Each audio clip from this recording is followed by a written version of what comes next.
Welcome back, everybody, to T-Shirt Driving. Today we are having a Q&A. I'm going to start off with the first question that always is getting asked. How much did my build cost, or how much is it costing? And what I'll say is, as much as I don't want to reveal how much I personally spent, Russ at Dead Hook Motorsports charges $4,200 for their most basic build. And again, that's just starting off. Depending on what you want from headwork, what's happening internals, cams, valve springs, all that stuff, it can increase the price, obviously, and the amount of work being done as well if you add on things. So I'll just say that. So yeah, if you want to know more about your build, you can always give them a phone call. I will list their phone number in the description. Second question I get asked a lot: when is my engine going to be done?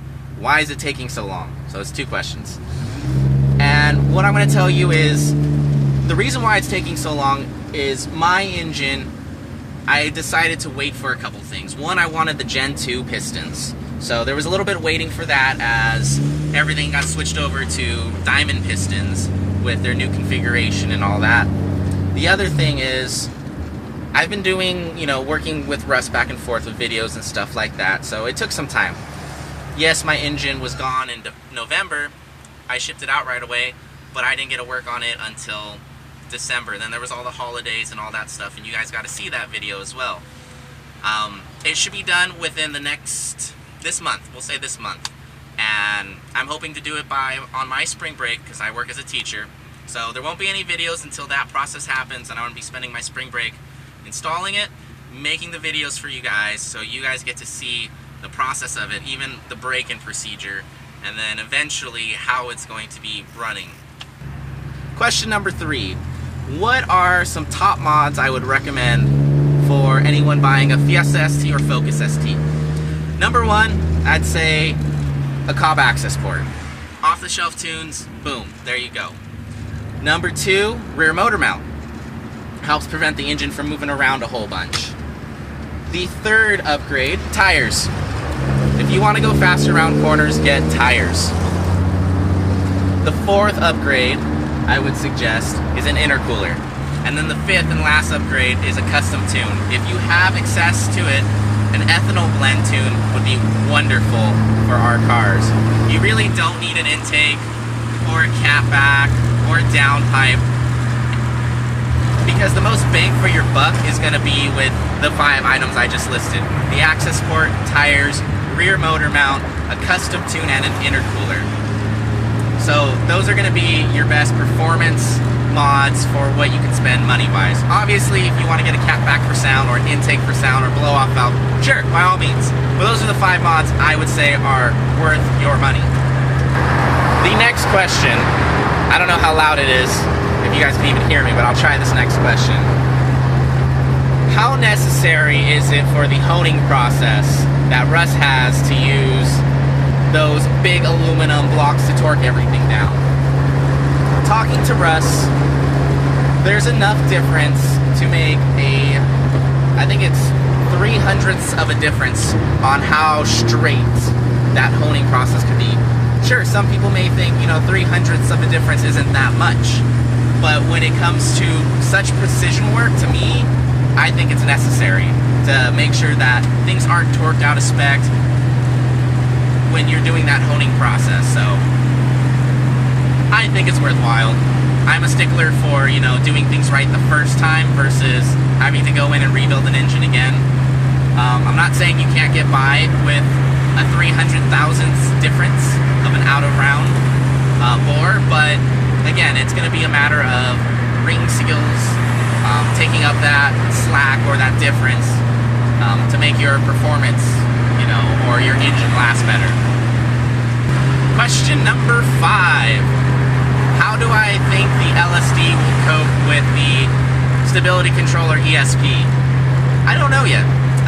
I'll let you guys know when I drive it. I think for street driving and all that stuff, mountain driving, I shouldn't have an issue with turning the traction control off as far as it can.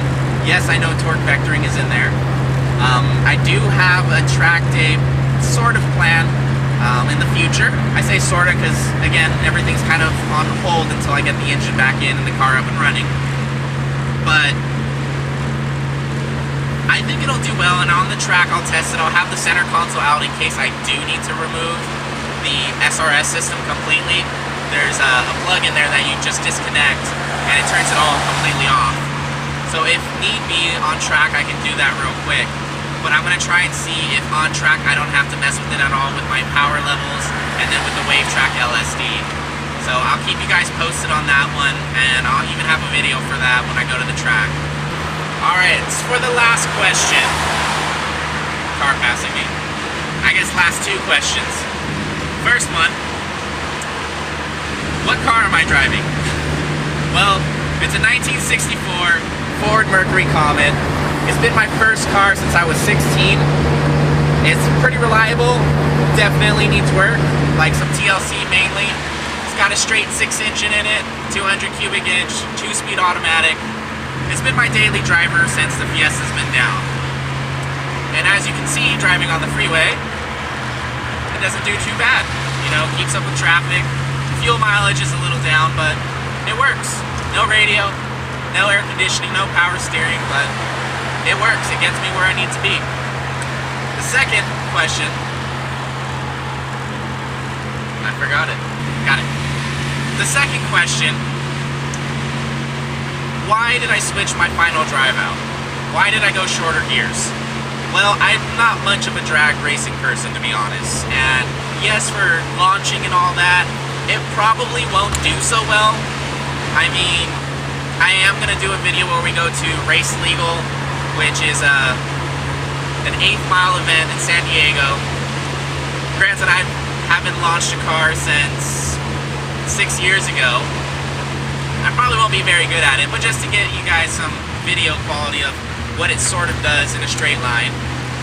But it wasn't designed for straight line. I wanted it for the track. And yeah, fuel economy is going to suffer a little bit, but it's being right in that medium, you know, power band.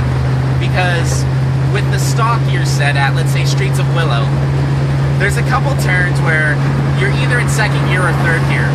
And second gear, it's just too short.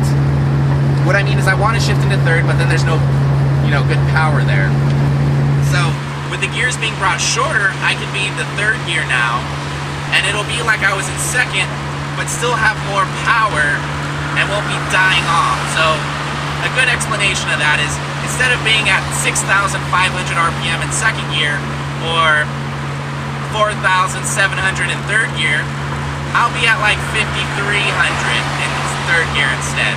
So I'll be able to ride that out before I have to shift again mid-corner. That's mainly the big reason. And the torque amplification on track. Since you're hardly ever using first or second gear, you're normally going over 40 miles an hour in most turns. Granted, some tracks do have some very low-speed hairpins, but the majority of them are high-speed sweepers or anything in 40 miles an hour or excess. So that's my reasoning why. I will see you guys next time installing an engine. So keep posted. Again, follow me on Instagram, T-shirt driving. You'll see me posting things from either that I'm doing mechanically with the kids at work or with the Fiesta or different meets that I'm doing as well. So see you next time.